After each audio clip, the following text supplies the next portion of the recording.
What's up, everybody? What's up? We are rushing today, hurting on time, busy. We got I left church this morning, went and dropped the boys off at home. Got them lunch ready. Then we went on an early date. We just wrapped that up. Yeah. Then we have basketball. She's about to have basketball, and then he has I'm going to work. Been busy. Oh, we have exciting news. We didn't tell these guys. Oh, this video is actually being brought to you by Verizon. Oh yeah. Yeah, we're not sponsored or anything, but we pay a bill to Verizon every month, and then and we're recording with the Verizon phone. So I didn't think we'd be here already. At this, yeah, it's pretty incredible. Moving up in the YouTube world, it's pretty neat.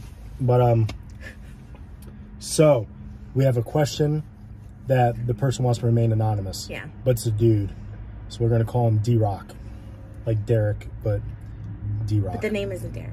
It's not Derek. It's definitely not Derek, because I wouldn't be keeping him a secret. Anyways, so the question was, him and his wife were split up, divorced. Plans to take their child. He had plans to take their child on a family vacation that they do every year. When they were married, they did it. He's been doing this with his family since he was a kid. The day when they were going to fly out, she calls screaming at him, saying, "You don't have my permission to take him out. If you do, call the cops." What do you do? That's a good question. I don't know what you would do. So first, I would say that any type of travel, even if it was like every year annual thing, you still have to communicate it. So she should have already known, and it sounds like she did know if she's calling. So she's being nasty. So I know you're trying to control the situation. A lot of times you don't want to have the law involved or courts and all that, but this is, I think if that happened once, it'd be the last time it happened. Yeah. You'd have to get it all in writing. You'd have to with the judge, with the law involved, figure out the rights. That way she can't pull that crap anymore ever again. Yeah. I'm pretty sure in our divorce decree, we did make stipulations like that they were allowed to take them out of the state lines with permission and with notice. So it wasn't like a last minute thing. So yeah, that's a cruddy situation to be in, man. Yeah.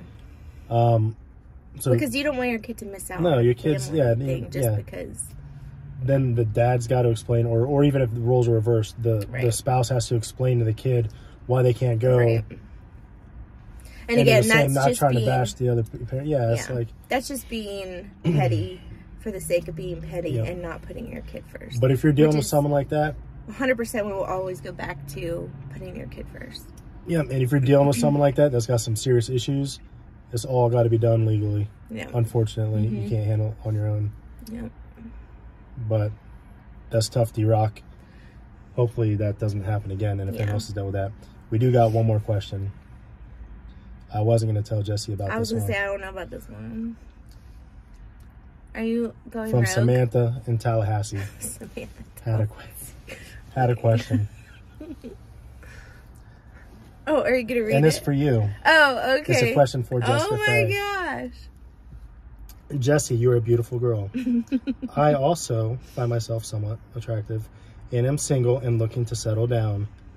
Tell me how you found such an attractive, strong, tan, not really a tan. What else? Luscious locks. Beautiful hair. How do you as a single mom, what is something that you would look for in a guy to date?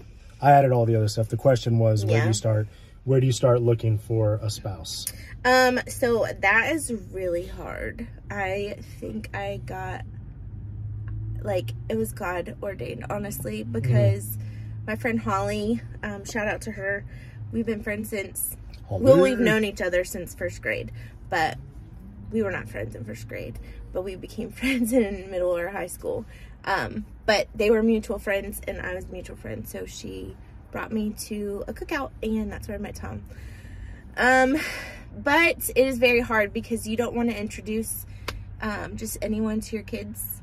I think that is something that you really have to protect so that your kids aren't experiencing a lot of change. So I would say I don't know. I mean, now there's dating apps and I would say with the social media presence now, you can do a lot of investigating beforehand, prior, and you can look at who they're taking pictures with, what kind of pictures they're doing. You can look at all their likes, I think, right? Like if you like certain pages. So I think you can find out a lot about a person. Yeah, I to am weed out the bad a good ones. investigator. So I'd say you need to be a good Facebook stalker. Yeah, a good investigator. And if you're not good at it, find someone who is.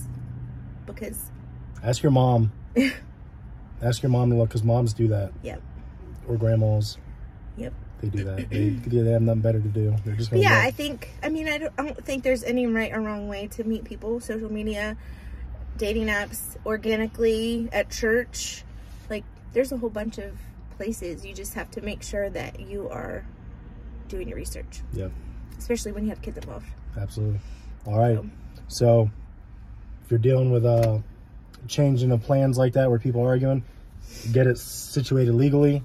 And then as far as re-dating or looking for a spouse, lots of investigating. Yep. All right, we got to go because we got basketball. We have so much to do. All right. Bye.